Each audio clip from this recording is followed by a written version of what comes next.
Le puissant réveil coréen de 1907 est un autre exemple évident des desseins miséricordieux de Dieu liés à un réveil. En 1905, le Japon mit en défaite la Russie et gagna le contrôle des affaires étrangères de la Corée comme une part du gâteau de la guerre. Les Japonais annexèrent et occupèrent la Corée de 1910 à 1945. Durant les 35 années suivantes, le Japon manipula et oppressa les Coréens à son propre avantage. Beaucoup de ceux qui souffrirent entre les mains des Japonais durant ces années étaient les saints de Dieu, nouvellement convertis et réanimés. Dieu, dans sa préscience et sa miséricorde, raviva l'Église coréenne en 1907 et ainsi prépara des milliers à être propulsés dans l'éternité à peine quelques années plus tard. Considérons maintenant ce réveil qui prépara toute une nation aux années de souffrance et de tribulation. En 1906, le docteur Howard Agnew Johnston apporta aux missionnaires de Corée les nouvelles du réveil survenu au pays de Galles et en Inde. Très vite, beaucoup prièrent continuellement en faveur d'une œuvre fraîche de l'esprit.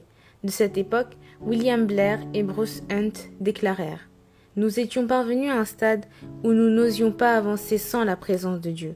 Avec beaucoup de ferveur, nous déversions nos cœurs devant lui, sondant nos cœurs et cherchant à satisfaire ses conditions.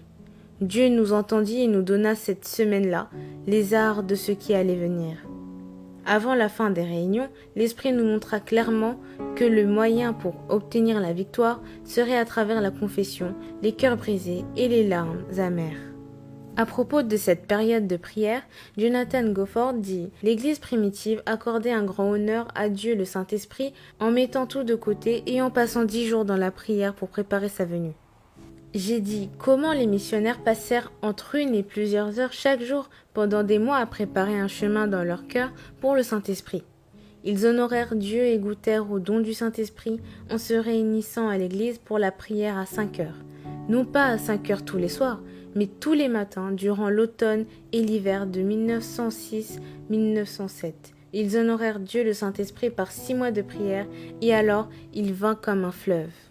Un lundi à midi, nous, missionnaires, nous nous réunîmes pour crier à Dieu avec ferveur. Nous étions liés en esprit et refusions de laisser Dieu partir jusqu'à ce qu'il nous bénisse. Cette nuit-là, c'était très différent. Chacun pouvait sortir lorsqu'il rentrait dans l'église, que la salle était remplie de la présence de Dieu. Non seulement les missionnaires, mais aussi les Coréens attestaient la même chose. J'étais une fois présent au Wisconsin lorsque l'Esprit de Dieu descendit sur une compagnie de bûcherons et tous les incroyants dans la salle se levèrent pour demander la prière. Cette nuit-là à Pyongyang, le même sentiment vint sur moi lorsque je pénétrais dans la salle, une sensation de proximité avec Dieu impossible à décrire. Après un court sermon, M. Lee prit la charge de la réunion et appela à la prière. Tant de personnes commencèrent à prier que M. Lee s'exclama « Si vous voulez prier comme cela, priez tous. » Et toute l'audience commença à prier à voix forte, tous ensemble. L'effet était indescriptible. Ce n'était pas de la confusion, mais une vaste harmonie de sons et d'esprit, un mélange mutuel d'âmes poussé par une irrésistible impulsion à la prière. Le bruit de la prière me paraissait être celui d'une chute de grandes et nombreuses eaux. Un océan de prière écumant contre le trône de Dieu. Ce n'était pas une multitude, mais une seule âme, née d'un seul esprit, élevée vers un seul Père en haut. Exactement comme le jour de la Pentecôte. Ils étaient tous ensemble dans un même lieu, priant d'un même accord, et soudain, il vient du ciel un bruit semblable à celui d'un vent puissant qui rentrait avec précipitation, et il remplit toute la maison où ils étaient assis. Dieu n'est pas toujours dans le souffle du vent. Il ne parle pas toujours non plus d'une petite voix douce. Il vint à nous à Pyongyang cette nuit-là avec le son des larmes. Alors que la prière continuait, un esprit de gravité et de douleur vis-à-vis du péché descendit sur l'audience. Dans un coin de la salle, quelqu'un commença à pleurer, et à partir de cet endroit, en un instant, toute l'audience dans la salle pleura. Le récit de M. Lee, écrit à l'époque du réveil, retrace l'histoire de cette nuit mieux qu'aucun autre mot, bien qu'il fût soigneusement écrit 3 années plus tard. L'une après l'autre, les personnes se levèrent, confessèrent leurs péchés, s'arrêtèrent et pleurèrent, et ensuite se jetèrent à terre et frappèrent le sol de leurs poings dans une parfaite agonie, produite par la conviction de péché. Mon propre cuisinier essaya de faire une confession, s'interrompit en plein milieu d'elle et me lança un cri à travers la pièce. « Pasteur, y a-t-il un quelconque espoir pour moi? Puis-je être pardonné ?» Et alors il se jeta de lui-même à terre et pleura jusqu'à ce que presque hurler d'agonie. Quelquefois après une confession, toute l'audience éclatait en prières audibles. Et l'effet que produisait cette audience, constituée de centaines d'hommes, priant ensemble dans une prière audible, était quelque chose d'indescriptible. De nouveau, après une autre confession, ils éclatèrent en pleurs incontrôlables, et nous pleurâmes tous, nous ne pouvions pas nous en empêcher. Et la réunion continua aussi jusqu'à 2 heures du matin, parsemée de confessions, de pleurs et de prières. Seuls quelques missionnaires étaient présents cette nuit de lundi.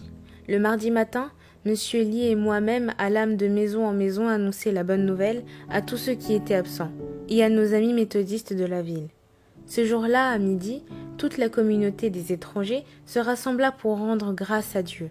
J'aimerais décrire la réunion de la nuit du mardi dans ma propre langue, parce qu'une partie de ce qui s'était passé me concernait personnellement. Nous étions conscients que de mauvais sentiments existaient entre plusieurs de nos églises, en particulier entre M. Kang et M. Kim. M.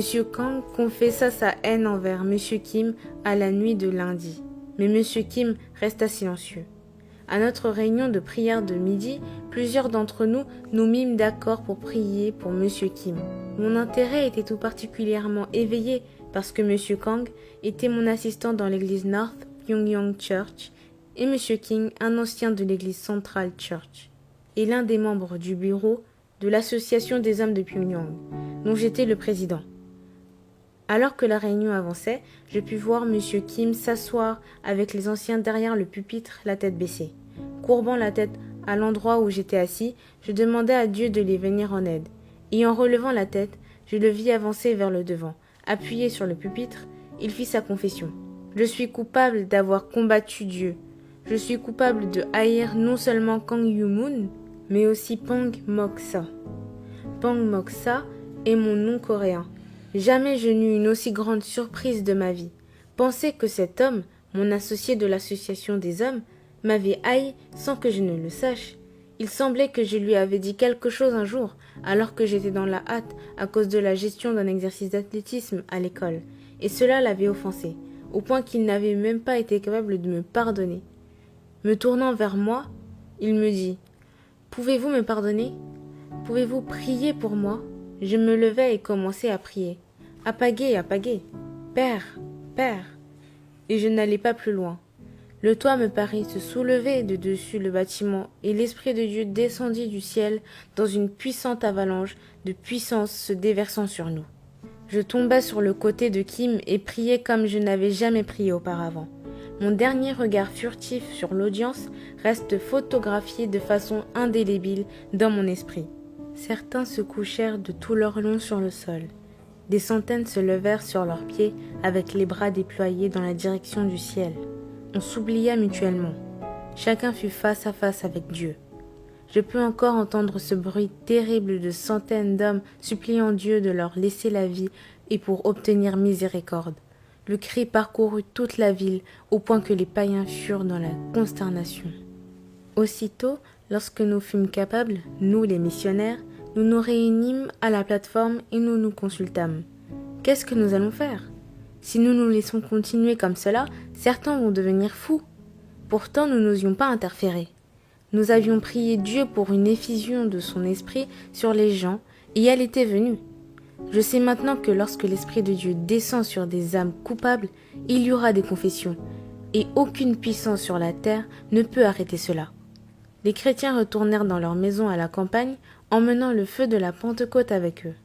Partout on racontait la même histoire. Le même esprit avançait dans son embrasement et se répandait jusqu'à ce que pratiquement toutes les églises, non seulement en Corée du Nord, mais aussi à travers la péninsule entière, jusqu'à ce qu'elle ait reçu sa part de bénédiction. À Pyongyang, des réunions spéciales étaient tenues sur les différentes églises pendant plus d'1 mois. Même les écoles durent mettre de côté des leçons pendant plusieurs jours, lorsque les enfants pleuraient ensemble sur les mauvaises actions. Le zèle brûlant de faire connaître les mérites du Sauveur fut un signe spécial de l'Église à la Pentecôte. Ceci n'était pas moins vrai de l'Église de Corée. Il fut dit que les païens se plaignaient de ce qu'ils ne pouvaient pas supporter la persécution des chrétiens. Ils étaient en train de proclamer encore plus fort le Sauveur. Certains déclaraient qu'ils durent vendre pour s'installer dans un quelconque district où il n'y avait pas de chrétiens, afin d'obtenir le repos. Des ivrognes, des joueurs de cartes, des adultères, des meurtriers, des voleurs, des propres justes, des confucianistes et d'autres avaient été transformés en hommes nouveaux en Christ. En 5 années de croissance rapide, 1906-1910, le gain net pour toutes les églises de Corée était de 79 221 âmes, ce qui était plus que le nombre total de membres au Japon, après un demi-siècle d'efforts de protestantisme, ou 2 fois le nombre de protestants en Chine après les 80 premières années de travail missionnaire. Avant la fin de l'année 1912, il y avait approximativement 300 000 membres de l'Église de Corée pour une population totale de 12 millions.